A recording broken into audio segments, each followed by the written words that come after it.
ఈరోజు మనం వినబోతున్నటువంటి రెండవ పాఠ్యాంశం దేశంలో అసహనం, దేవునిలో సహనం.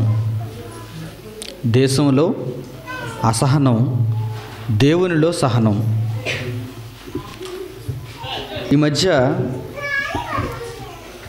భారతదేశంలో ఎక్కువగా వినిపిస్తున్నటువంటి సంగతి, దేశంలో అసహనం పెరిగిపోయింది. ఏం పెరిగిపోయింది? అసహనం పెరిగిపోయింది. దీనిని బట్టి చాలామంది దేశాన్ని విడిచి వెళ్ళిపోవాలనుకుంటున్నారు.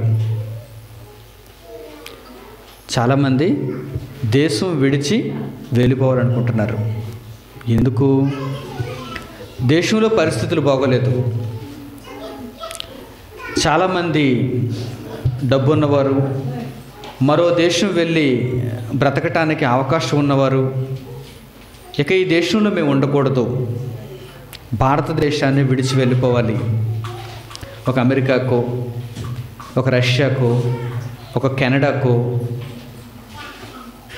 ఒక ఆస్ట్రేలియాకో మేము వెళ్ళిపోయి ప్రశాంతమైనటువంటి జీవితాన్ని కొనసాగించాలి.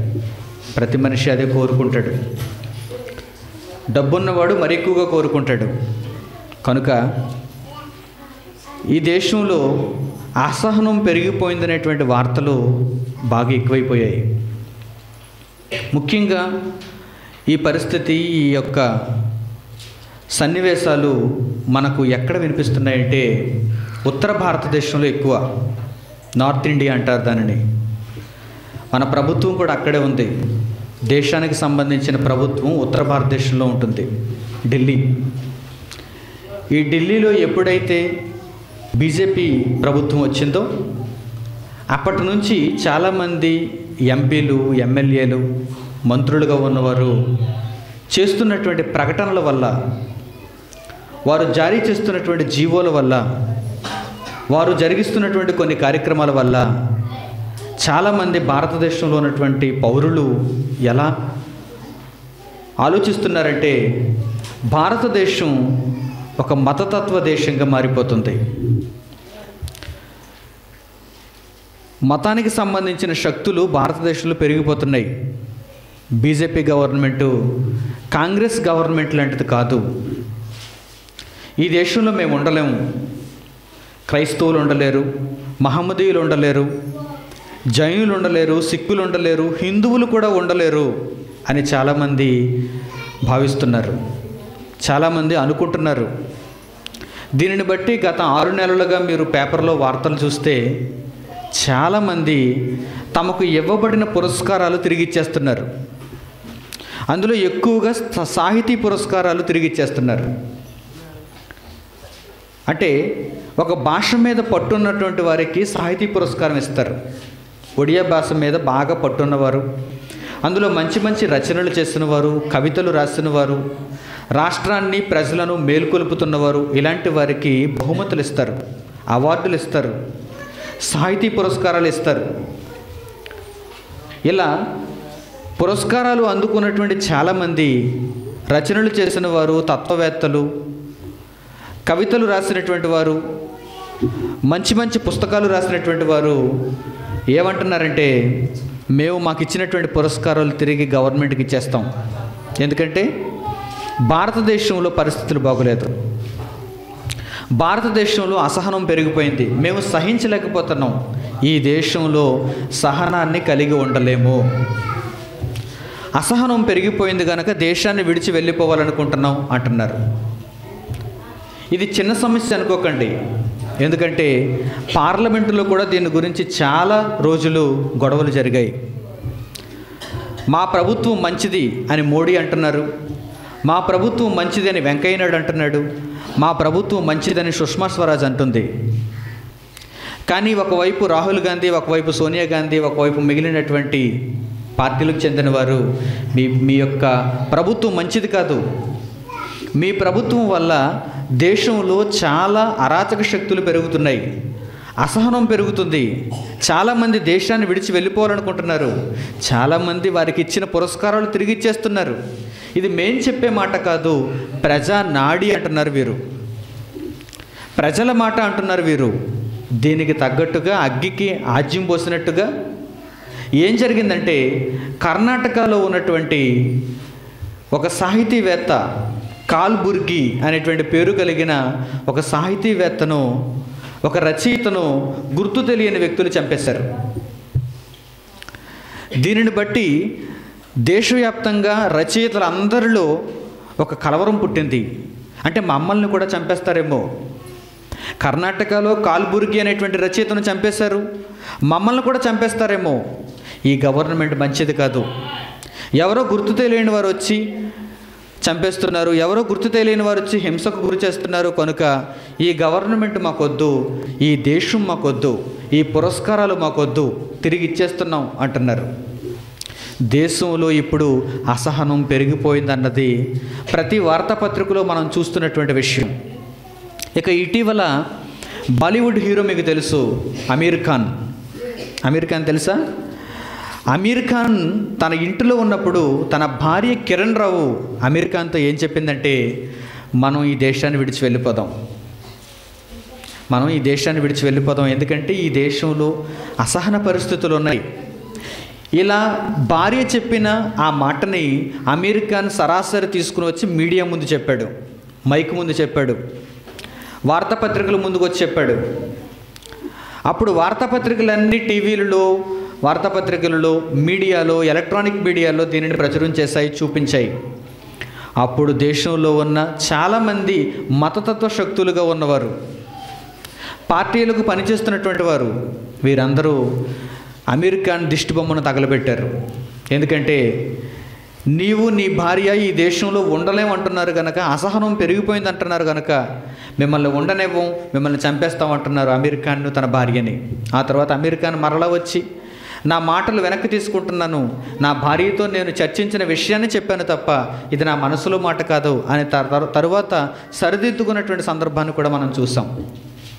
ఏదేమైనప్పటికీ భారతదేశంలో ఎన్నడూ లేనటువంటి ఈ పరిస్థితి ఇప్పుడు నెలకొంది అని మనకు అర్థమవుతుంది.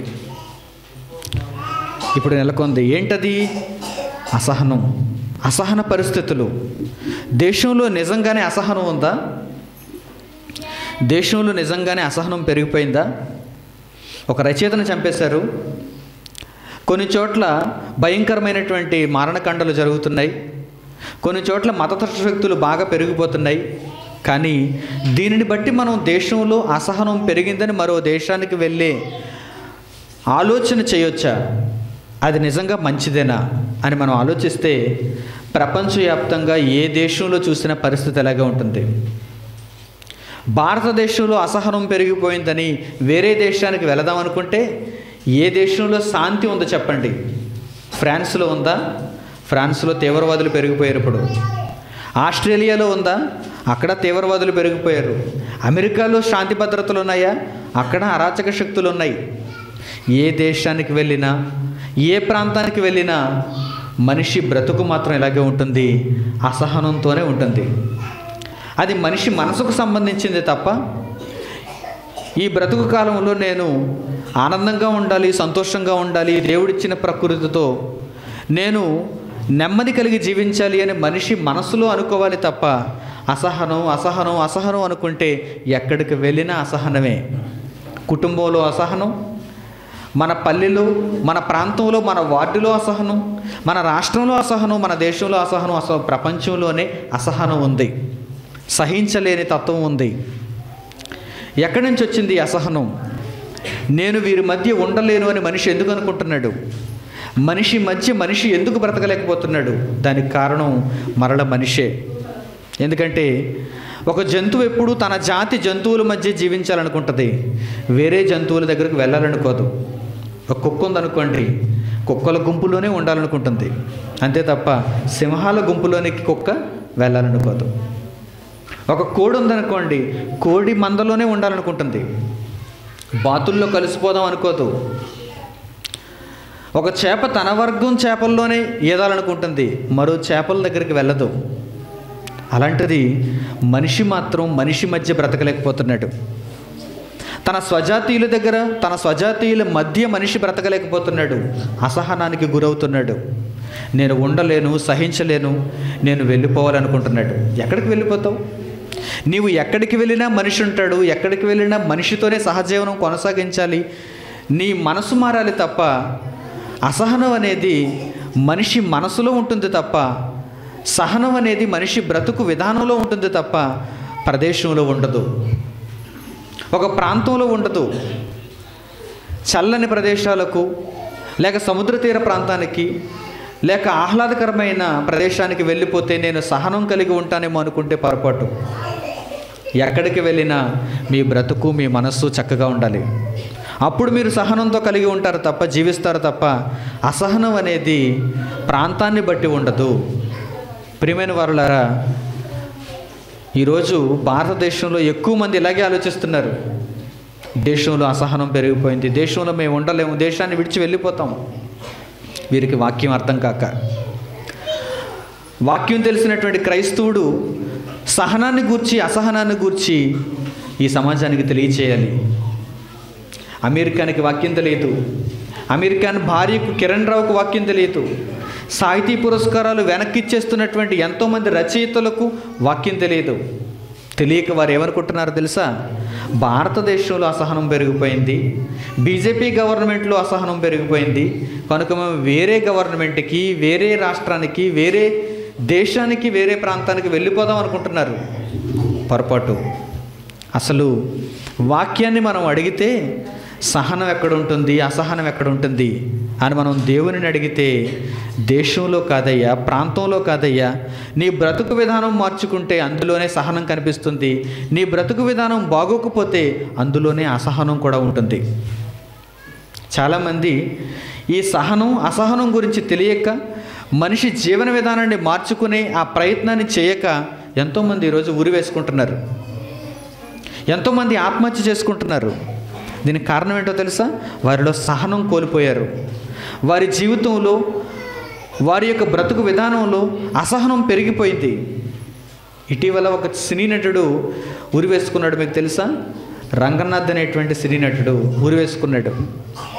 అతడు చాలా సినిమాల్లో నటించాడు. అతడికి చాలా పాపులారిటీ ఉంది. సినీ మీడియాలో చాలామంది అతనికి తెలుసు. చిరంజీవి, పవన్ కళ్యాణ్ అందరూ తెలుసు ఆయనకి. సినీ ఇండస్ట్రీతో బాగా పరిచయం ఉంది అతనికి. కానీ అతనిలో అసహనం పుట్టుకొచ్చింది. ఈ దేశంలో ఉండకూడదు, ఈ ప్రాంతంలో ఉండకూడదు, అసలు ఈ దేహంలోనే ఉండకూడదు, నేను వెళ్ళిపోవాలి. సహనం కలిగి లేడు. ఆత్మహత్య చేసుకునే ప్రతి రైతు, ఆత్మహత్య చేసుకునే ప్రతి విద్యార్థి, ఆత్మహత్య చేసుకునే ప్రతి సినీ నటుడు ఎవరైనా కావచ్చు, వారు సహనాన్ని కోల్పోతే వారు ఆత్మహత్య చేసుకుంటారు. నిజంగా ఈ పాఠం మీకు అర్థమైతే జీవితంలో ఎప్పుడు మీరు ఆత్మహత్య జోలికి వెళ్ళరు. సహనం చాలా ముఖ్యమైనదండి.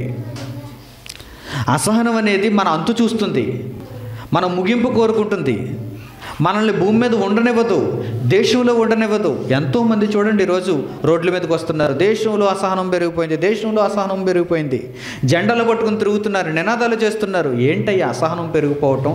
నీవు మారావా ఇంతకీ? నీకు తెలుసా అసలు సహనం అంటే ఏంటో, అసహనం అంటే ఏంటో? దేవుని మాటలు ఏం చెబుతున్నాయో ఎవరికి అర్థం కాలేదు. అందుకే మనిషి అజ్ఞానం వైపు వెళ్ళిపోతున్నాడు. అది తీరా ముగింపుకు వచ్చేసరికి ఆత్మహత్య చేసుకుంటున్నాడు. ఈ జీవితాన్ని, దేహాన్ని విడిచి వెళ్ళిపోతున్నాడు. ప్రియమైన వారులారా, అసలు సహనం అంటే ఏంటో బైబిల్లో రాయబడింది. ఏంటి సహనం అంటే ఏంటి? అసలు సహనం అనేటువంటి ఆ పదానికి ఉన్న అర్థం ఏంటి? లోతెంత? ఎవరు సహించిన వారు ఎంతకీ? ఒకసారి బైబిల్లో మీకు మంచి వాక్యం చూపిస్తాను చూడండి. పేతురు రాసిన మొదటి పత్రిక 2వ అధ్యాయం 19వ వచనం చూడండి. ఎవడైనను అన్యాయముగా శ్రమ పొందుచు దేవుని గూర్చిన మనస్సాక్షి కలిగి దుఃఖమును సహించిన ఎడల అది హితమగును. ఏమన్నాడు? అసలు ఎలా సహించాలి మీరు? ఎవడైనను అన్యాయముగా శ్రమ పొందుచు, శ్రమ పొందినప్పుడు, ఆ శ్రమ అన్యాయముగా పొందుచున్నప్పుడు, అంటే మీరు దేవుని కొరకు బ్రతుకుతున్నారు, మీరు న్యాయం జరిగిస్తున్నారు, మీరు సత్యం జరిగిస్తున్నారు, మంచి చేస్తున్నారు, అయినా మీకు శ్రమ కలిగింది, దానిని సహనం అన్నాడు దేవుడు. ఏంటి సహనం అంటే? అన్యాయంగా మీరు హింస పొందుతున్నారా, అన్యాయంగా మీరు దెబ్బలు తింటున్నారా, దానిని మీరు ఓర్చుకుంటే అది సహనం. అసలు మిగిలిన దానికి సహనం అనే పేరు పెట్టకూడదు. అమీర్ ఖాన్ ఏం సహించాడు? లేక సాహితీ పురస్కారాలు తీసుకున్నటువంటి వారు ఏం సహించారు? వారు అన్యాయంగా శ్రమ అనుభవిస్తున్నారా? దేవుని వాక్యం చూడండి ఎంత గొప్పగా చెబుతుందో. డెఫినేషన్ చెబుతుంది, నిర్వచనం చెబుతుంది దేవుని వాక్యం. ఏమంటుందో చూడండి. ఎవడైనను అన్యాయముగా శ్రమను అనుభవించుచు దేవుని గూర్చిన మనస్సాక్షి కలిగి దుఃఖము సహించిన ఎడల అది హితమగును. అంటే ఒక సహించేటువంటి తత్వం, సహనం మంచిదవ్వాలంటే దేవుని దృష్టిలో ఆ సహనం దేన్ని గూర్చిందై ఉండాలి? అన్యాయముగా శ్రమనొందాలి అంటున్నాడు. అంటే ఒకవేళ ఎవరైనా నీతిని జరిగించి బాధ అనుభవిస్తే అది సహనం అన్నాడు. ఎవరైనా దేవుని గూర్చిన కష్టాన్ని అనుభవిస్తే, దేవుని గూర్చిన దెబ్బలు తింటే అప్పుడు అది సహనం అన్నాడు. దేశంలో ఈరోజు 120 కోట్ల మంది బ్రతుకుతున్నారు. ఈ 120 కోట్ల మందిలో ఎవరైనా దేవుని గూర్చి దెబ్బలు తింటున్నారా? ఎవరైనా దేవుని గూర్చి దెబ్బలు తింటున్నారా? అమెరికాను తిన్నాడా? అమెరికాను భార్య తిందా? సాహితీ పురస్కారాలు తీసుకున్న వారందరూ తింటున్నారా? సోనియా గాంధీ తిందా? రాహుల్ గాంధీ తిన్నాడా? లేదు. కేవలం వీరు లోకంలో బ్రతుకుతున్నారు, ఏదో వీరికి కొంత నచ్చలేదంతే. దానిని బట్టి వీరు పార్లమెంట్కి వెళ్ళి ఏమంటున్నారు? దేశంలో సహనం పెరిగిపోయింది, దేశంలో సహనం లేదు అని వీరు మాట్లాడుతున్నారు. కానీ దేవుడిని అడిగితే దేవుడు ఏమంటున్నాడంటే, అసలు సహనం అంటే ఏంటో తెలుసా? నీవు నీతిని జరిగిస్తున్నప్పుడు నీ మీద ఎవడైనా దెబ్బ కొడితే దానిని నీవు ఓర్చుకుంటే అది సహనం. నీవు దొంగతనం చేసావు, నీ మీద లాఠీ దెబ్బ పడింది, ఓర్చుకున్నావు, అది సహనమా? కాదు. ఎందుకంటే నీవు దొంగతనం చేసావు కనుక లాఠీ దెబ్బ పడింది, నీవు దానికి తగిన శిక్షను అనుభవించావు, ఫలితాన్ని అనుభవించావు, దానిని సహనం అనకూడదు. మరి సహనం అని ఎప్పుడు అనాలి? నీవు నీతి కార్యాలు జరిగించినప్పుడు, సత్యాన్ని ప్రకటిస్తున్నప్పుడు, ఒకవేళ నిన్ను ఎవరైనా బాధ పెడితే, ఎవరైనా ఒకవేళ నీ మీద దెబ్బ కొడితే దానిని నీవు సహిస్తే అది సహనం. ఇక్కడ మాట కూడా చూడండి, అదే పేతురు పత్రిక 2వ అధ్యాయం 20వ వచనం కూడా చూడండి. తప్పిదమునకై దెబ్బలు తినినప్పుడు మీరు సహించిన ఎడల మీకేమి ఘనము? మీరు తప్పు చేశారు, దానికోసం మిమ్మల్ని జైల్లో పెట్టారు, దానిని మీరు సహించాను అని చెప్పుకోవటంలో మీకు ఏమి ఘనము అంటున్నాడు చూడండి. అంటే భారతదేశంలో అసహనం పెరిగిపోయిందని చెప్పుకుంటున్న వారందరూ మొదట ఈ మాట గుర్తించాలి, ఈ మాట చదువుకోవాలి. తప్పిదం చేసి, తప్పును చేసి మేము దెబ్బలు తిన్నాము, దానిని సహించామని ఎవరు చెప్పుకోకూడదు. నీతిని జరిగించి దెబ్బలు తిని మేము సహించామని చెప్పుకోవాలట. ప్రపంచంలో నేటి కాలంలో అలాంటి వారు ఎవరూ లేరు. అందుకే ఏమన్నాడు చూడండి, మేలు చేసి బాధపడినప్పుడు మీరు సహించిన ఎడల అది దేవునికి హితమగును, అందుకు మీరు పిలువబడితిరి అన్నాడు. అసలు మీరు సహించాలంటే మేలు చేసి దెబ్బలు తినాలి, మేలు చేసి బాధ అనుభవించాలి, అప్పుడు మీరు సహించినట్టు. ఈ సహనం అనేటువంటిది దేవుని లక్షణం. ఈ సహనం అనేది దేవుని కుమారునిలో ఉండవలసిన లక్షణం.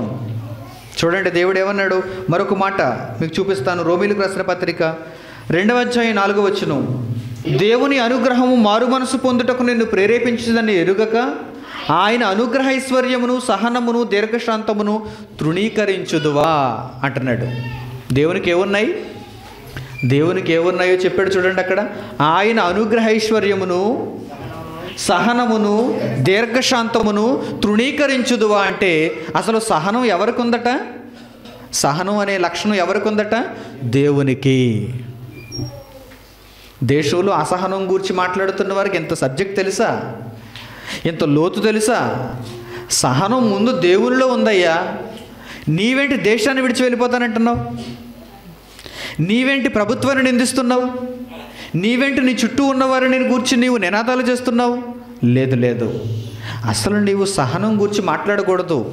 ఎప్పుడైనా నీతి నిమిత్తం మేలు చేసి నీవు బాధ అనుభవించావా? ఒకవేళ నీవు అలాంటి బాధ అనుభవిస్తే నీవు సహనం కలిగి ఉన్నట్టు. అసలు ఈ సహనం ఎవరి లక్షణమో తెలుసా? దేవాది దేవుని లక్షణం. దేవుని లక్షణం అండి. నిజంగా దేవునిలో ఈ సహనం అనే లక్షణం ఉందో లేదో మీరు ఒక్కసారి ఆలోచన చేయండి. ఉందా? దేవునిలో సహనం అనే లక్షణం ఉందా? ఉంది. ఎంతమంది మనుషులను భూమి మీద సృష్టించాడు ఆయన, ఎంతమంది ఆయనను నిజంగా అర్థం చేసుకున్నారో మీరు చూడండి. ఒక కుటుంబంలో 10 మంది పిల్లలు ఉన్నారనుకోండి, 10 మందిలో 9 మంది బయట తిరుగుతూ అసలు ఇంటి ముఖం చూడక ఒక్కడే ఇంటిని పట్టుకుని వేలాడుతున్నాడు అనుకోండి, తల్లిదండ్రులకు ఎంత బాధ చెప్పండి.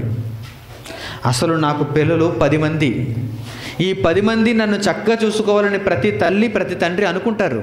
ఒకవేళ 10 మంది పిల్లలుంటే వీరు నాకు కానివారుగా ఈరోజు లోకంలో దేశదిమ్మరులై తిరుగుతూ అసలు ఇల్లు పట్టించుకోక వీరి నిమిత్తం ప్రతిరోజు గొడవ, వీరి నిమిత్తం ప్రతిరోజు బాధ వారు అనుభవిస్తున్నప్పుడు ఆ తల్లిదండ్రులకు శాంతి సమాధానాలు ఉండవు. దేశంలో ప్రపంచంలో దేవుని పిల్లలైన వారు కోట్ల కొలదిగా వచ్చారు, కానీ ఒక్కరికి కూడా దేవుడు అర్థం కాలేదు. ఇప్పుడు దేవుడు ఎంత బాధలో ఉంటాడో చూడండి. నీతి నిమిత్తం బాధ అనుభవించాలంటే మొదట దేవుడే అనుభవిస్తున్నాడు ఆ బాధ. అంతేనా? దేవుడు అన్యాయం చేశాడా, అక్రమం చేశాడా, ఎవరిని నిందించాడు చెప్పండి, ఎవరికి కీడు చేశాడు చెప్పండి. ఆయనను లేడన్న వారికి కూడా ఆయన భోజనం పెడుతున్నాడు, ఆయనను తృణీకరించిన వారికి కూడా ఆయన జీవితాన్ని ఇస్తున్నాడు. అవునండి, అందరూ అందుకే బ్రతుకుతున్నారు. లేకపోతే మనం బ్రతకాలి, వారు చనిపోవాలి. మనం మేలు అనుభవించాలి, వారు కీడు అనుభవించాలి. కానీ అలా ఉందా? లోకంలో ఎలా ఉందో చూడండి. దేవుణ్ణి తెలుసుకొని వాడు, ప్రకృతిని పూజించేవాడు, దేవుని ఇష్టాన్ని నెరవేర్చని వాడికి కూడా ఈరోజు చక్కని బ్రతుకుని కలిగి ఉన్నాడు. దానికి కారణం ఏంటంటే దేవునిలో ఉన్న సహనం. దేవుడు ఇంకా సహనంతోనే ఉన్నాడు, చూస్తున్నాడు మనిషిని. ప్రతిరోజు ఉదయం లేస్తున్నాడు, తన కార్యక్రమాల్లో తన పనిపాటల్లో ఉంటున్నాడు. అసలు దేవుడు అనే పదం కూడా ఎవరు ఉచ్చరించడానికి ఇష్టపడరు. ఒక సినీ యాక్టరు దేవుడా అనే పదాన్ని ఎలా మార్చేశాడు తెలుసా? దేవుడా అని మార్చేశాడు. చూసారా ఎలా మార్చాడు? ఏంటి, దేవుడా అనే పదాన్ని కూడా సరిగ్గా పలకలేవా? అమ్మని పలుకుతున్నావు, డాడీ పలుకుతున్నావు, అంకుల్ పలుకుతున్నావు, నీ పేరు నువ్వు సరిగ్గా పలుకుతున్నావు. నీ పేరు సరిగ్గా కాకుండా కొంచెం వ్యతిరేకంగా ఇష్టం వచ్చినట్టు పలికేవనుకో, ఊరుకుంటావా? నా పేరు అలా పలకకూడదండి, నా పేరు పలానా అండి అని చెప్పుకుంటావు మరలా. కానీ దేవుడు అంటే ఎంత చీపో చూడండి. ఏంటి, పదాన్ని ఉచ్చరించడానికి కూడానా? అది 3 అక్షరాలే కదా, అది నోరు తిరగని పదం కాదు కదా. అందులో ఒత్తులు లేవు, అందులో నీవు పలకకూడనటువంటి మాటలు లేవు. చాలా చక్కని పదం అది. దానిని పలకడానికి కూడా దేవుడా అంటాడు. ఎందుకు పలుకుతున్నాడు ఈ మాట? ఏదో సరదాకి, అంతేకాని పూజకి వచ్చి కాదు, దేవుని పనిచేసేటప్పుడు కాదు. ఏదో ఊత పదం కింద నేర్చుకున్నాడు దేవుడా అని. ఇదా దేవుని గురించి నువ్వు అర్థం చేసుకున్నది? అయినా సహనం కలిగి ఉన్నాడు దేవుడు. పైనున్న దేవునికి ఎంత సహనమో చూడండి, అయినా సహనాన్ని కలిగి ఉన్నాడు. ఎన్నిసార్లు ఎంతమంది ఇప్పుడు దేవుడా అనుకుంటున్నారు చెప్పండి? ప్రపంచవ్యాప్తంగా తెలుగు తెలిసినవారు, ఆ సినిమాలు చూస్తున్నవారు, ఆ డైలాగ్ నేర్చుకున్నవారు ప్రతి పదానికి వాడుతున్నారు, ప్రతి సందర్భంలో వాడుతున్నారు. దేవుడు బాధపడతాడు. నన్ను ఎలా తెలుసుకోవాలి వీళ్ళు ఎలా తెలుసుకుంటున్నారు, నన్ను ఎలా పలకాలి వీళ్ళు ఎలా పలుకుతున్నారు. వారి పేరునే చక్కగా పలకాలనుకుంటారు, చెడ్డగా పలకకూడదు అనుకుంటారు. కానీ ఎలా పలుకుతున్నారు వీరు? వెంటనే చంపాలన్నంత కోపం ఆయన కలుగుతుంది. కానీ ఆయనలో ఒక లక్షణం ఉంది, అదే సహనం. నీతి నిమిత్తము బాధ అనుభవిస్తున్నాడు ఆయన, నీతి నిమిత్తము శ్రమ అనుభవిస్తున్నాడు ఆయన. అందుకే ఆ సరాసరి లక్షణాన్ని మనలో కలిగి ఉండాలంటున్నాడు. దేశంలో ఏ మనిషికి సహనం లేదు, ప్రపంచంలో ఏ వ్యక్తికి సహనం లేదు. అందుకే చిన్న కష్టాలకి వారు ఏమంటున్నారు తెలుసా? దేశంలో సహనం లేదు, దేశంలో అసహనం పెరిగిపోయింది. అసలు సహనం అంటే ఏంటో తెలుసా? మేలు కొరకు నీవు బాధ అనుభవించాలి, నీతి నిమిత్తం నీవు దెబ్బలు తినాలి. ఇది దేవుని లక్షణం. మరొక మంచి మాట, తిమోతికి రాసిన 2వ పత్రిక 2వ అధ్యాయం 23వ వచనం నుంచి, నేర్పు లేని మూఢుల వితర్కములు జగడములు పుట్టించినని ఎరిగి అట్టి వాటిని విసర్జించుము. ఎవరికి దూరంగా ఉండాలో తెలుసా మీరు? మూఢుల వితర్కములకు దూరంగా ఉండాలి. ఒకడు అన్నీ తెలిసినా సరే మిమ్మను అడ్డగిస్తుంటాడు, పోటీకి రమ్మంటుంటాడు. అన్నీ తెలుసు కానీ వాడు నమ్మడు, వాడు మారడు, ఎప్పటికీ వాడు బ్రతుకు మారదు, కానీ అడ్డంగా మాట్లాడుతుంటాడు. అలాంటి వారికి మీరు దూరంగా ఉండాలి. మారేవాడి దగ్గరికి వెళ్ళి దివారాత్రులు వాడికి వాక్యం చెప్పండి, తప్పు లేదు. మారడు అని మీకు అర్థమైపోయిన తర్వాత వాడి దగ్గరికి వెళ్ళకండి ఇక. ఎందుకంటే దేవుడే ఏమన్నాడో తెలుసా? వాడు మూఢుడైపోయాడు. అలాంటి మూఢుల వితర్కములకు నీవు దూరంగా ఉండాలి, వాటిని విసర్జించాలి. వితర్కం జోలికి వెళ్ళకూడదు నీవు. తర్వాత చూడండి ఏమంటున్నాడు? సత్య విషయమైన అనుభవ జ్ఞానం వారికి కలుగుటకై దేవుడు ఒకవేళ ఎదురాడు వారికి మారు మనసు దయచేయను. మీ చుట్టూ ఎంతోమంది వాక్యం తెలిసిన వాక్యం కోసం బ్రతకటం లేదు, అంతేనా? కనుక వారి నిమిత్తం మీరు ఎలా ఉండాలో చూడండి. వారికి ఒకవేళ దేవుడు మారు మనసు దయచేయును. అందువలన సాతాను తన ఇష్టము చొప్పున చెరపట్టిన వీరు వారి ఉరిలో నుండి తప్పించుకుని మేలుకొందురేమో అని ప్రభు యొక్క దాసుడు అట్టి వారిని సాత్వికముతో శిక్షించుచు. అలాగని మీరు నెమ్మదిగా ఉండకూడదు. వాక్యాన్ని ఎప్పుడూ ప్రకటిస్తూనే ఉండాలి. వాక్యమనే శిక్షాదండాన్ని వారికి ఎప్పుడూ చెబుతూనే ఉండాలి. వాక్యాన్ని ఎప్పుడూ నేర్పిస్తూనే ఉండాలి. మీ చుట్టుపక్కల ప్రాంతాల్లో చాలామంది క్రైస్తవులు బైబిల్ తెలుసు, వారికి బైబిల్ పట్టుకున్నారు వారు, కానీ వారు దేవుని కోసం బ్రతకటం లేదు. ఇప్పుడు వారిని ఏం చేయాలి? సాతాను చెరలో ఉన్నారు వారందరూ. సాతాను చక్కగా మోసం చేస్తుంది వారిని. నువ్వు ఇంటిలో కూర్చో, నీ పని పట్లలో నీవు ఉండు, విశ్రాంత పన దేవుని కోసం బ్రతకటమా? ఏంటయ్యా ఇదంతా? ఎందుకయ్యా నీకు ఇదంతా? వారానికి చిన్న చందా ఇచ్చేయి, లేకపోతే సంవత్సరానికి ఒక పండగ చేసేయి, తర్వాత నీ ఇష్టం వచ్చినట్టు తిరుగు. సాతాను చెరపట్టింది వీరందరినీ. సాతాను చెరలో నుంచి ఒకవేళ వారు మేలుకొందురేమో, తప్పించుకుంటారేమో.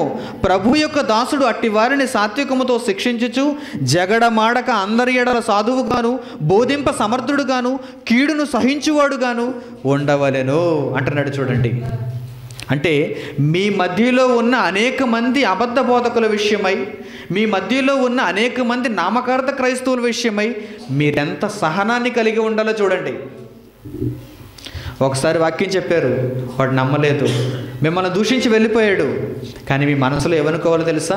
వెంటనే తిమోతి పత్రిక గుర్తు చేసుకోవాలి. మీరు దేవుడే సహనాన్ని కలిగి ఉన్నప్పుడు అందరి ఎడల మీకు సహనం ఉండొద్దా? కొంతమంది ఎడల, ఒరిస్సా వారి ఎడల దేవునికి సహనం ఉంది, పంజాబీ వారి ఎడల దేవునికి సహనం ఉంది, బెంగాలీ వారి ఎడల దేవునికి సహనం ఉంది, చెన్నై వాసుల ఎడల దేవునికి సహనం ఉంది, ఇండియా ఏంటి అన్ని దేశాల వారి ఎడల దేవునికి సహనం ఉంది.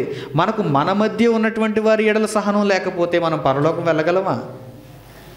మనం ఆ దేవునితో ఉండగలమా? సహనం అనేది ఉండాలి. ఈ భూమి మీద మనకు ఉండవలసిన ఒక ప్రాముఖ్యమైన లక్షణం అది. ఈ సహనం లేకపోతే పరలోకానికి నో ఎంట్రీ, లోపల ప్రవేశించలేరు. అందుకే భూమి మీద సహనం ఎవరికి ఉందో దేవుడు చూస్తున్నాడు. నా లక్షణం ఎవరికి ఉంటే వారినే తీసుకెళ్దాం అనుకుంటున్నాడు. ఆ లక్షణం ఎవరికి ఉందో వారందరినీ ఇప్పటికే నిర్ధారించుకున్నాడు ఆయన. మోషేకు సహనం ఉంది. ఎంతమందిని ఆయన నడిపించాడు? 6 లక్షల కాల్బలాన్ని నడిపించాడు. ఒకరిని కాదు, ఇద్దరిని కాదు. ఇశ్రాయేలీయుల కాలంలో, అది కూడా ప్రాచీన కాలంలో ఇశ్రాయేలీయుల ఎడల దేవుడు ఎంత శ్రమ పడుతున్నాడో చూడండి. మోషే ఎంత కష్టాన్ని అనుభవిస్తున్నాడో చూడండి. నడుస్తున్నారు, ఇశ్రాయేలీయులందరూ ఐగుప్తు దేశాన్ని విడిచి బయటకు వచ్చేసారు. వారికి అడ్డుగా సముద్రం వచ్చింది. వెనక చూస్తే ఫరో సైన్యం తరుముకు వస్తుంది, ముందు చూస్తే సముద్రం ఉంది, ఎర్ర సముద్రం ఉంది. ఇప్పుడు ఎలా వెళ్ళాలి? అప్పుడు వెంటనే మోషేని నిందించడం ప్రారంభించారు. ఏంటి, మమ్మల్ని అందరినీ ఇక్కడికి తీసుకుని వచ్చి ఆ ఫరో చేతులు మమ్మల్ని అందరినీ చంపించాలనుకున్నావా? మేము ఆ దాస్యత్వంలో ఉంటే ఏదో వారు మిగిల్చిన ఎంగిలి మెతుకులు తిని బ్రతుకుతాం కదా. దేవుడిని ఆరాధించాలని, దేవుడు రమ్మంటున్నాడని, దేవుడు వాగ్దానం చేసిన దేశంలో అడుగు పెట్టిస్తాడని మమ్మల్ని అందరినీ మోసపుచ్చి ఇక్కడికి తీసుకుని వచ్చావా అని ప్రతి ఒక్కరూ మోషేను నిందిస్తుంటే మోషే ఏమైపోవాలో చెప్పండి? మనలాంటి వాడైతే ఆత్మహత్య చేసుకోవాలి అక్కడే. వీరందరి మాటలు నేను భరించలేననుకుని సముద్రంలో దూకేయాలి అప్పుడే. కానీ మోషే చాలా సహనశీలి, చాలా సహనం కలిగిన వాడు మోషే. అందుకే దేవుణ్ణి అడుగుతున్నాడు. మోషే దేవుణ్ణి అడుగుతున్నాడు, తండ్రి ఏం చేయమంటావు ఇశ్రాయేలులందరినీ? నీ కర్ర చాపు. ఆ సముద్రం వైపు నీ కర్ర చాపితే ఈ సముద్రం 2 పాయలుగా చీలిపోతుంది, మధ్యలో ఆరిన నేల కలుగుతుంది. ఎవరైనా నమ్ముతారా చెప్పండి ఈ మాటని? మోషే నమ్మాడండి. సహనం అండి, అతనిలో ఉన్న సహనం ఆ మాటను నమ్మించింది. వెంటనే కర్ర చాపాడు. చరిత్రలో ఎప్పుడు జరగలేదు అలాంటిది. ఆదాము కాలంలో జరగలేదు, నోవాహు కాలంలో జరగలేదు, అబ్రహాము కాలంలో జరగలేదు. ఎక్కడ జరగని దానిని మోషే ఎలా నమ్మాడండి? నమ్మటం అంటే అదే, సహనం కలిగి ఉండటం అంటే అదే. దేవుడు చెప్పిన దానిని తూచా తప్పకుండా పాటించాడు. కర్ర చాపాడు, వెంటనే సముద్రం బయలైపోయింది, 2 భాగాలు అయిపోయింది. ఆరిన నేల కనిపించింది. ఇశ్రాయేలీలందరూ అందులో నడవడం ప్రారంభించారు. సముద్రాన్ని దాటేశారు. ఆ వెనక ఫరో సైన్యాలు వచ్చాయి.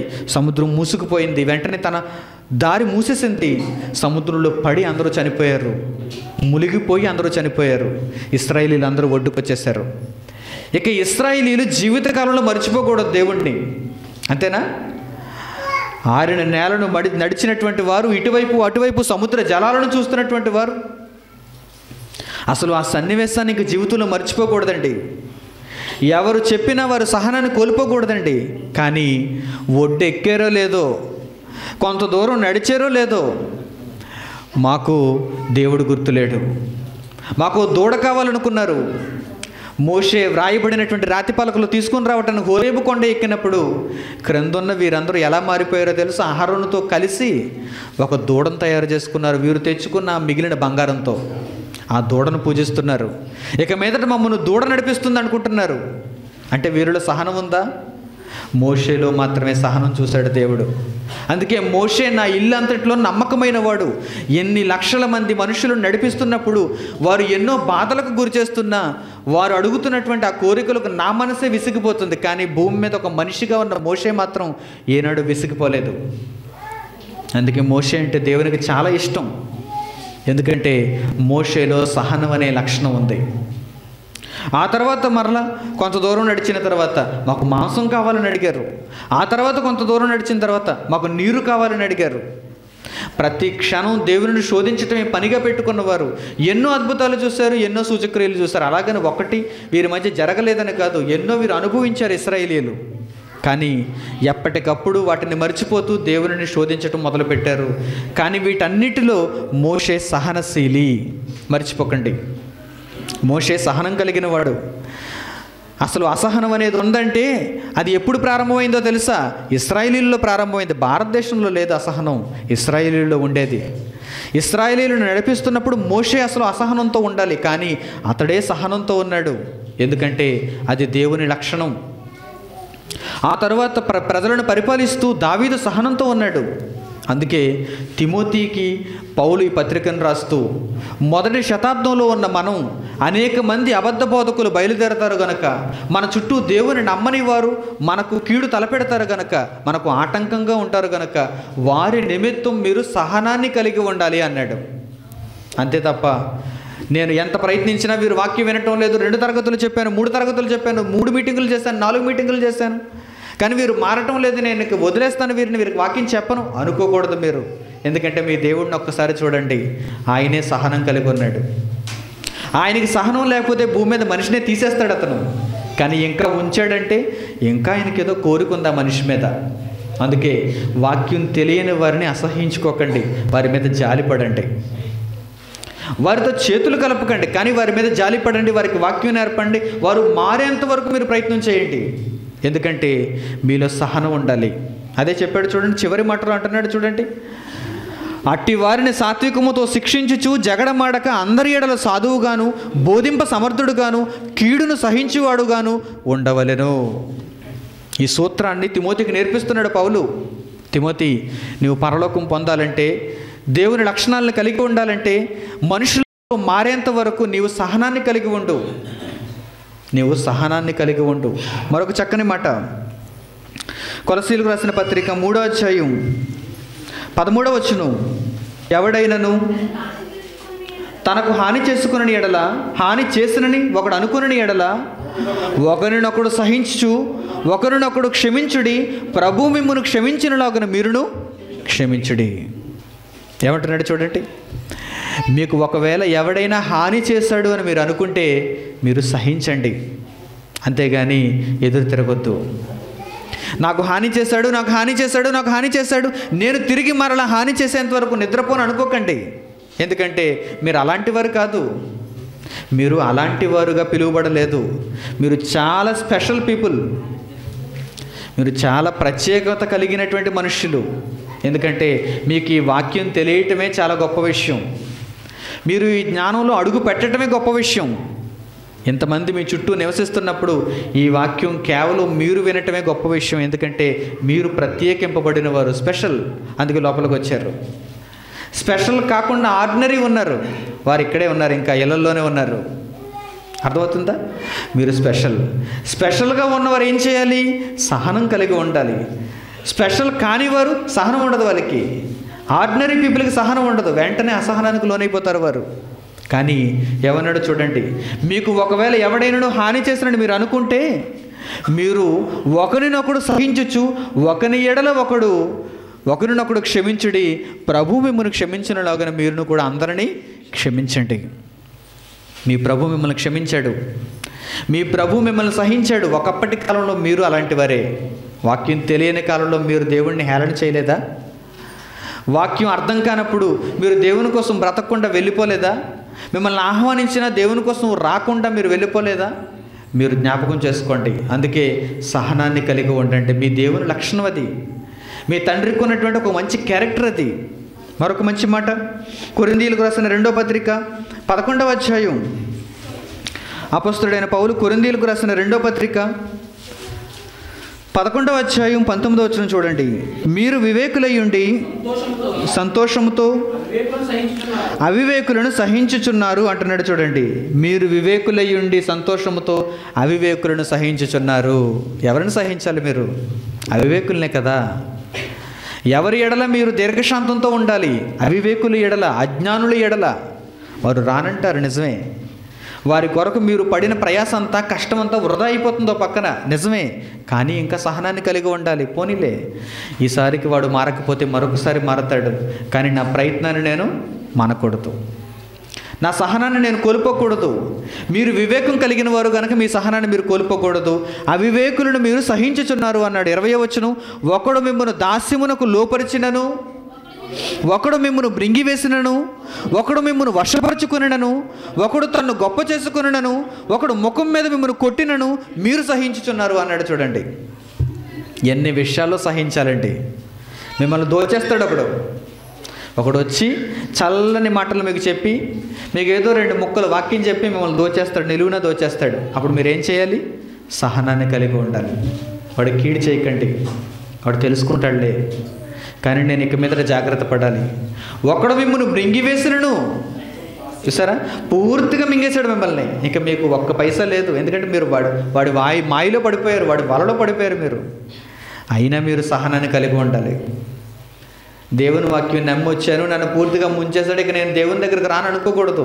ఎందుకంటే మీ దేవుడిని మీరు విడిచిపెట్టకూడదు. వాడు మోసం చేసినంత మాత్రాన దేవుడు ఏం చేశాడు చెప్పండి? అందుకే మరల మీ కళ్ళు తెరుచుకుని దేవుని కోసం నిలబడాలి. మీరు మరలా సహనాన్ని కలిగి ఉండాలి. ఈ పరిస్థితి మీకు నాకు వచ్చేది కాదు, ప్రపంచవ్యాప్తంగా అందరికీ వచ్చేది. అందుకే దేవుడు వాక్యంలో రాయించాడు. లేదండి, ఈ మాట చదువుతుంటే ఇదేదో నాకు సంబంధించిందిగా ఉందండి అనుకుంటున్నారా? సామర్లకోటలో ఉన్నవారు కూడా అలాగే అనిపిస్తుంది, తునిలో ఉన్నవారు కూడా అలాగే అనిపిస్తుంది, కాకినాడలో ఉన్నవారు కూడా అలాగే అనిపిస్తుంది, వైజాగ్లో ఉన్నవారు కూడా అలాగే అనిపిస్తుంది. ఎందుకంటే దేవుని వాక్యం ఇది. ప్రపంచంలో ఎవరికైనా అలాగే అనిపించాలి. వారి మధ్య జరుగుతున్నదే అది. ఏంటది? ఒకడు మిమ్మల్ని మృంగివేసినను, ఒకడు మిమ్మల్ని దోచుకొనినను, ఒకడు మిమ్మల్ని దాస్యమునకు లోపరిచినను, ఒకడు మిమ్మల్ని వశపరుచుకొనినను, ఒకడు తన్ను గొప్ప చేసుకొనినను. మీ దగ్గరకు వచ్చి నేనే టాప్ అంటాడు, అయినా మీరు సహించాలి అంటాడా? అంటాడు. నన్ను మించిన వాడు లేడంటాడు, నేనే ప్రపంచానికి మొనగండి అంటాడు. ఒకడు తన్ను గొప్ప చేసుకొనినను అనే మాట అందుకే వ్రాయబడింది. తన్ను గొప్ప చేసుకోవడం ఏంటయ్యా? ఒకడు దేవుడు గొప్ప చేయాలి, వాడిని వాడు గొప్ప చేసుకోకూడదు. లోకంలో ఉన్న సామెత కూడా చెబుతుంది ఏమనంటే, నిన్ను నువ్వు పొగుడుకోకూడదు, ఆ పొగడత మంచిది కాదు అని. లోకానికి తెలిసిపోయింది, లోకస్తులకు అర్థమైపోయింది. కానీ దేవుని వాక్యం తెలిసిన వారికి, దేవుని వాక్యం వచ్చిన వారికి ఎందుకో ఇంకా అర్థం కావటం లేదు. నిన్ను నిజంగా హెచ్చించాలనుకుంటే దేవుడు హెచ్చిస్తాడు, నిన్ను నిజంగా తగ్గించాలనుకుంటే దేవుడు తగ్గిస్తాడు. అంతే తప్ప నిన్ను నీవు హెచ్చించుకోకూడదు. ఒకసారి యేసుక్రీస్తు దగ్గరికి జెబెదయి కుమారుల తల్లి వచ్చింది. యేసుక్రీస్తు దగ్గరికి జెబెదయి కుమారుల తల్లి వచ్చింది. ఆ తల్లి వచ్చి ఏమని అడుగుతుందో తెలుసా?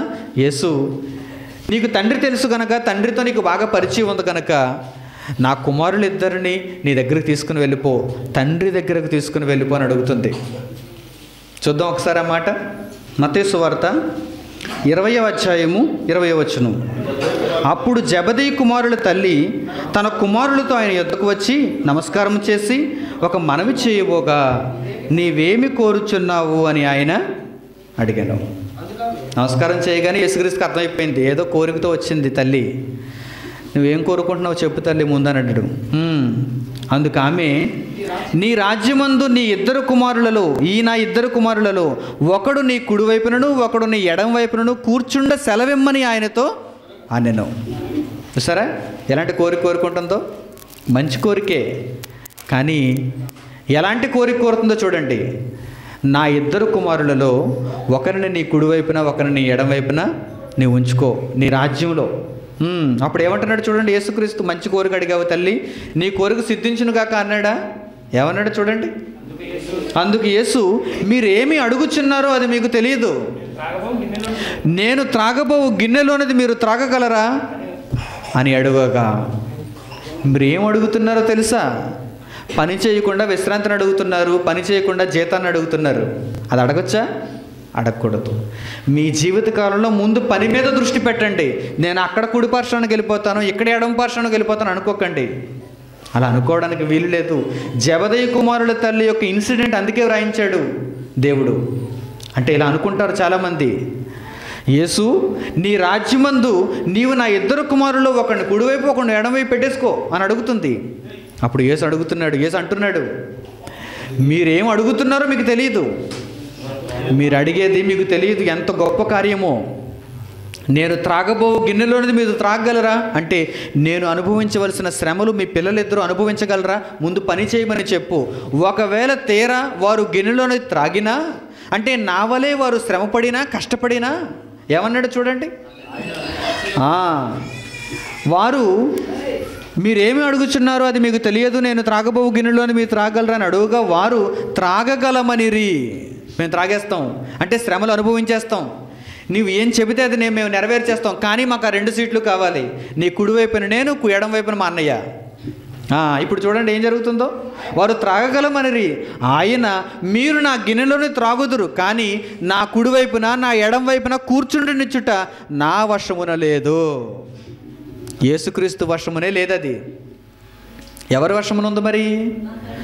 నా తండ్రి చేత ఎవరికి సిద్ధపరచబడేనో వారికే అది దొరుకునని చెప్పాను. అది చాలా పెద్ద బహుమానం. యేసుక్రీస్తు కుడివైపున యేసుక్రీస్తు ఎడం వైపున ఉండటం. జెబెదయి కుమారుల తల్లి రికమెండేషన్ చేసేస్తుంది చూడండి వచ్చి, ఎవరికి ఇవ్వకు ఆ ప్రదేశాన్ని, ఎవరికి ఇవ్వకు ఆ స్థానాన్ని, నా ఇద్దరు కుమారులకి ఇచ్చేయి. అప్పుడు యేసు, ముందు పని చేయండి అయ్యా అని చెబుతున్నాడు. మేము పని చేసేస్తాం అంటున్నారు వీరు. పని చేసినా ఆ స్థానాలు ఎవరికి ఇవ్వాలో దేవుడు నిర్ణయిస్తాడు. చూసారా, ఒకడు తన్ను గొప్ప చేసుకొనును అని మాట్లాడాడు. అందుకే నీవు పని మీద దృష్టి పెట్టాలి తప్ప ఆ ఫలితం మీద కాదు. ఎప్పుడైనా పౌలు, నేను యేసు కుడిపార్శ్వం ఉన్నాడని చెప్పాడా? నా పరుగు కడముట్టిస్తున్నానని చెప్పాడా? నా పరుగు పందులో నేనున్నాను, చివరి క్షణం వరకు నేను దీనిని కాపాడుకోవాలని చెప్పాడా? ఒకవేళ గాలి కొట్టినట్టు నేను కూడా కొట్టుకుని పోకూడదు. అందుకే చివరి వరకు నేను నెమ్మది కలిగి ఉండాలి, చివరి వరకు నేను ఆలోచన కలిగి ఉండాలి, నేను మేలుకొని ఉండాలి, నిద్రమత్తులో నేను ఉండకూడదు అని పౌలు అనుకున్నాడు. ప్రియమైన వారలారా, ఇలాంటి వారి ఎడల సహనాన్ని కలిగి ఉండమన్నాడు. ఇలాంటి వారి ఎడల సహనాన్ని కలిగి ఉండాలి. ఒకడు తన్ను గొప్ప చేసుకుంటాడు, అలాంటి వాడి దగ్గరికి వెళ్ళి వాడి మాటలు మీరు విన్నప్పుడు, బాబు నీవు వాక్యం నేర్చుకో, వాక్యానికి అనుకూలంగా ఉండు, వాక్యాన్ని బట్టి నువ్వు ప్రవర్తించు అని వానికి వాక్యం చెప్పు, వాడి నిమిత్తం నీవు సహనం కలిగి ఉండు. అంతే తప్ప వాడి పొగడ్తలు వాడి గాంభీర్యపు మాటలు విని నువ్వు దేవుడి నుంచి వెళ్ళిపోకు, దేవుణ్ణి అసహించుకోకు. దేవుడు ఇప్పుడు అలా చెప్పలేదు. దేవుడు చాలా మంచివాడు, దేవుడు సహనం కలిగిన వాడు. దేవుడు ప్రతి విషయంలోనూ నీతిని న్యాయాన్ని నేర్పించాడు తప్ప అబద్ధాన్ని నేర్పించలేదు. మనిషి తప్పటడుగు వేసి అబద్ధాన్ని ఇందులో చొప్పించాడు, అంతే తేడా. దేవుని జ్ఞానంలో మాత్రం అంత మంచే ఉంది, అంత నిజమే ఉంది. మరొక మంచి మాట చూడండి, హెబ్రీయులకు రాసిన పత్రిక 12వ అధ్యాయము 7వ వచనం. శిక్షాఫలం పొందుటకై, హెబ్రీ పత్రిక 12వ అధ్యాయం 7వ వచనం, శిక్షాఫలం పొందుటకై మీరు సహించుచున్నారు. ఎవరండి సహిస్తున్నారు ఇప్పుడు? దేశంలో అమెరికాను, దేశంలో కిరణ్ రావు కాదు, దేశంలో మరెవరెవరో కాదు, ఎవరు సహిస్తున్నారో తెలుసా? దేవుని నమ్మిన వారు సహిస్తున్నారు. నిజంగా మోడీ గవర్నమెంట్ నన్ను అడిగితే భారతదేశంలో సహనం కలిగి ఉన్నవారు ఎవరు అని నన్ను అడిగితే నేను అదే చెబుతాను. దేవుని వాక్యం నమ్మి దానికోసం నిజంగా బ్రతుకుతున్న వారు ఎవరో వారే సహనం కలిగి ఉన్నట్టు. మిగిలిన వారికి ఏంటి అసలు సహనం? మిగిలిన వారు బ్రతుకుతున్నారు అంతే, దేవుని కోసం బ్రతకటం లేదు. వారి ప్రతిరోజు వారు చేయవలసిన కార్యక్రమాలు చేసుకుంటున్నారు, కూలి పనులు చేసుకుంటున్నారు, డబ్బు తెచ్చుకుంటున్నారు, సినిమాలకు పోతున్నారు, షికార్లకు పోతున్నారు, ఆనందంగా అనుభవిస్తున్నారు. వారికేంటి అసలు సహనం అసహనం? వారికి తెలియదు అసలు. దేవుని కోసం బ్రతుకుతున్నాడు చూసావా, అతడు సహిస్తున్నాడని చెప్పాలి. సహనం అతనికి ఉందని చెప్పాలి. అతనికి పండుగ ఉందా? అతనికి ఆనందం ఉందా? అతనికి సంతోషం ఉందా? అతనికి సెలవు రోజు ఉందా? ఏమీ లేదు. తెల్లవారి లెగిస్తే, కన్ను తెరిస్తే దేవుని కోసం ఎలా బ్రతకాలని ఆలోచిస్తాడు. కన్ను మూసినప్పుడు కూడా, నిద్రలోనికి వెళ్ళిపోతున్నప్పుడు కూడా రేపటి దినాన దేవుని కోసం నేను ఏం చేయాలని ఆలోచిస్తాడు. అతడు సహనాన్ని కలిగి ఉన్నట్టు. వారిని గురించి ఏం రాయబడిందో చూడండి. అసలు దైవ గ్రంథం బైబిల్లో మత సంబంధమైన మాటలు ఉన్నాయనుకున్నారు అందరూ, కానీ దేశాన్ని బాగుపరిచే మాటలు ఉన్నాయి చూడండి. పార్లమెంటులో బైబిల్ చెప్పాలి, శాసనసభ ఇరు పక్షాలలో బైబిల్ చెప్పాలి. వారికి అర్థం కాదు, ఇది మతం అనుకున్నాడు, కానీ ఇందులో సహనాన్ని గురించి రాయబడింది. ఏ సహనాన్ని గూర్చి అసహనాన్ని గూర్చి దేశమంతా కల్లోలం అయిపోయిందో, పార్లమెంట్లు మాట్లాడుకుంటున్నాయో దానిని గురించి బైబిల్లో ఉంది. అందుకే స్పీకరు దీనిని చెప్పాలి. లోక్సభ స్పీకరు, రాజ్యసభ స్పీకరు దీనిని పెట్టుకోవాలి ముందు. మత గ్రంథం అనుకోకండి దీన్ని. This is not a religious book, మత గ్రంథం కాదు ఇది. ఒక్కసారి దాని నుంచి బయటకు వచ్చి మామూలుగా బైబిల్ని ఆలోచిస్తే ఈ బైబిల్ ఎలాంటిదో మీకు అర్థమవుతుంది. ఇందులో సహనాన్ని గురించి వ్రాయించాడు దేవుడు. ఎవరు సహిస్తున్నారట? శిక్షాఫలం పొందుటకై మీరు సహించుచున్నారు. దేవుడు కుమారులనుగా మిమ్మల్ని చూచుచున్నాడు. తండ్రి శిక్షింపని కుమారుడు ఎవడు? తండ్రి తన యొక్క ప్రతి కుమారుని శిక్షిస్తున్నాడు. ఆ శిక్షాఫలమును అనుభవిస్తూ ప్రతి కుమారుడు సహిస్తున్నాడు. అందులో యేసు సహించాడు. ఆ యేసును నమ్మిన వారు సహించారు, అపొస్తలులు సహించారు. ఇదిగో యేసుక్రీస్తును అంగీకరించిన మనం సహిస్తున్నాం. మనం తప్ప ప్రపంచంలో, దేశంలో, రాష్ట్రంలో ఎవరో సహనాన్ని కలిగి ఉన్నవారు లేరు. మనమే సహనం కలిగి ఉన్నవారు. ఇంకా చూడండి మరొక మంచి మాట. యాకోబు రాసిన పత్రిక 1వ అధ్యాయము 12వ వచనం. బాప్తిసం తీసుకున్నంత మాత్రం రక్షణ లేదండి. అది కేవలం ప్రారంభపు మెట్టు, అది కేవలం మొదటి క్రియ. అది చేస్తే రక్షణ లేదు. పరీక్ష పత్రం ఇవ్వగానే మొదట ఏం రాయమంటారు? మీ పేరు, మీ నెంబరు, అదే రాయాలి మొదట ఆన్సర్ షీట్లో. ఆ తర్వాత మీరు ఆన్సర్లు రాయాలి. పేరు నెంబర్ రాస్తానని ఇచ్చేసామనుకోండి, గుడ్డు సున్నా వేస్తారు మీకు. అదే బాప్తిస్మం. అలాగనే పేరు నెంబర్ రాయకపోతే మీరు ఎన్ని జవాబులు రాసినా అది గుడ్డు సున్నాయే. ఎవరికి వేస్తారు మార్కులు? పేరు లేదు, నెంబరు లేదు. అందుకే మొదట బాప్తిసం తీసుకోవాలి, అక్కడితో ఆగిపోకూడదు. మొదట పేరు రాయాలి, నెంబర్ రాయాలి, అక్కడితో ఆగిపోకూడదు. ప్రశ్నలకు జవాబులు అన్నీ రాయాలి. ప్రశ్న పత్రం చూడాలి. ఆ 5 ప్రశ్నలు అయితే 5 ప్రశ్నలు, 7 ప్రశ్నలు అయితే 7 ప్రశ్నలు, 10 ప్రశ్నలు అయితే 10 ప్రశ్నలు, మొత్తం సమాధానాలు రాయాలి. అప్పుడు 100కు 100 వెళ్ళు, నీవే నెంబర్ 1. బాప్తిసం తీసుకున్నారు, 1 సంవత్సరం అయింది, 2 సంవత్సరాలు అయింది. ప్రశ్నలన్నీ మీ జీవితకాలం అంతా ప్రశ్నలు ఇచ్చాడు దేవుడు. పూర్తి చేస్తూ వ్రాస్తూ ఉండాలి. కఠినమైన ప్రశ్నలు వస్తుంటాయి, ఆలోచించాలి. గోడ చూస్తూ లెక్కలు కట్టుకుంటూ ఉండాలి. ఏదో ఒక సమాధానం తట్టకపోతూ రాయాలి రాయాలి రాయాలి, చెయ్యి అరిగిపోయేంత వరకు రాయాలి. అప్పుడు బెల్ల కొడతాడు దేవుడు. ఇక పేపర్ ఇచ్చేయండి, ఇంకా రాద్దామంటే కుదరదు, ఎడిషనల్ తీసుకుందామంటే కుదరదు, ఇంకా పేపర్ ఇచ్చేసి వెళ్ళిపోండి. అప్పుడు మీరు అమ్మయ్య అలసిపోతారు. ఇంక రాయలేకపోతున్నాను, ఎందుకంటే టావుల్ రాసాను, బాగా దారంతో గట్టి కట్టేశాను, ఇప్పుడు మాస్టర్కి ఇచ్చేసాను. ఇప్పుడు ఆనందంగా చేయి దులుపుని వెళ్తారండి. ఎప్పుడో తెలుసా?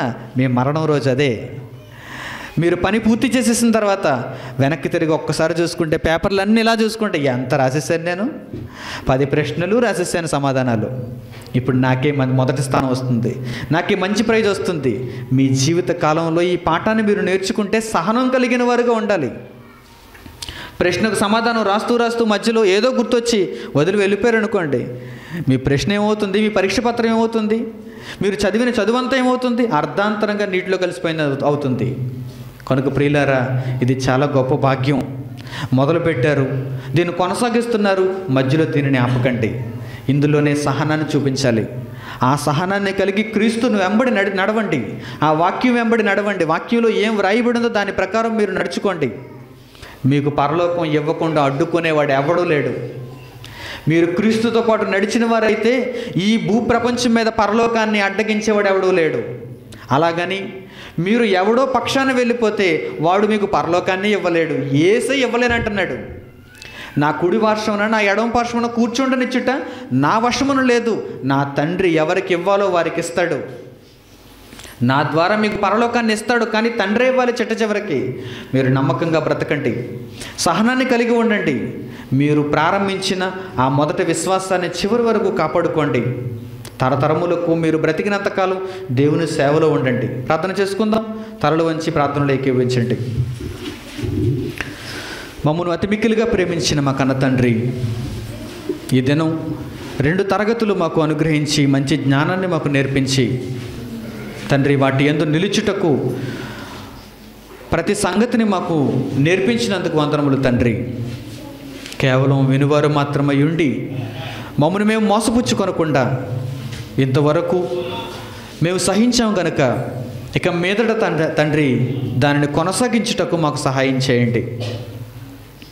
ఈ ఒరిస్సా ప్రాంతంలో మారుమూల తండ్రి నివసిస్తున్నటువంటి వీరు, సముద్ర తీరాన్ని నివసిస్తున్నటువంటి వీరు, అతి కష్టమైనటువంటి పరిస్థితుల్లో బ్రతుకుతున్న వీరు క్రైస్తవ్యాన్ని, క్రీస్తులో ఉన్న జ్ఞానాన్ని, బైబిల్లో ఉన్న సంగతులను నేర్చుకున్నటువంటి వీరు ధన్యులు.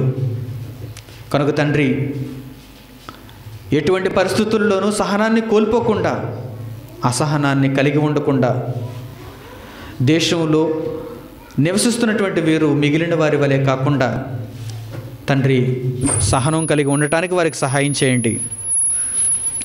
మీ కృపచేత వారిని బలపరిచి మీ చిత్తాన్ని నెరవేర్చుటకు వారికి మీ సహాయం చేయండి. అనేక మందికి వాక్యం ప్రకటించాలని ఆలోచన, ఆసక్తి వీరికి ఉంది. దానిని చివరి వరకు కొనసాగించుటకు, అంతం వరకు వారి రక్షణ కాపాడుకొనుటకు వారికి జ్ఞానాన్ని ఇవ్వండి. రాత్రి జరగబోయే సభను కూడా దిగ్విజయం చేసి అనేక మంది ఆశీర్వాదకరముగా మీ మేలైన మాటలను విని వెళ్ళగలుగునట్లు, మనసు మార్చుకొని బ్రతుకును మీకు అనుకూలంగా తండ్రి మార్చుకొనగలుగునట్లు సహాయం చేయమని వేడుకుంటూ తండ్రి, వీరందరినీ ముందుండి నడిపిస్తున్నటువంటి తమ్ముడు డానియల్ని మీరు జ్ఞాపకం చేసుకుని తండ్రి, భవిష్యత్తులో ఇంకనూ మీ కొరకు అద్భుతమైనటువంటి కార్యక్రమాలు చేసి మిమ్మల్ని మహింపరిచే మీ కుమారునిగా ఉండగలుగుటకు సహాయం అనుగ్రహించమని అడుగుతూ, అలాగే సహకారులుగా ఉన్న మీ పిల్లలందరూ సహోదరులుగా ఉండి ప్రేమతో చేస్తున్నటువంటి ఈ కార్యక్రమాలన్నింటినీ మీరు జ్ఞాపకం చేసుకుని వారి కుటుంబములకు నెమ్మదిని అనుగ్రహించమని అడుగుతూ, యేసుక్రీస్తు వారి ద్వారా ఈ ప్రార్థన మీకు సమర్పిస్తున్నాం తండ్రి. ఆమేన్. అందరికీ వందనములు.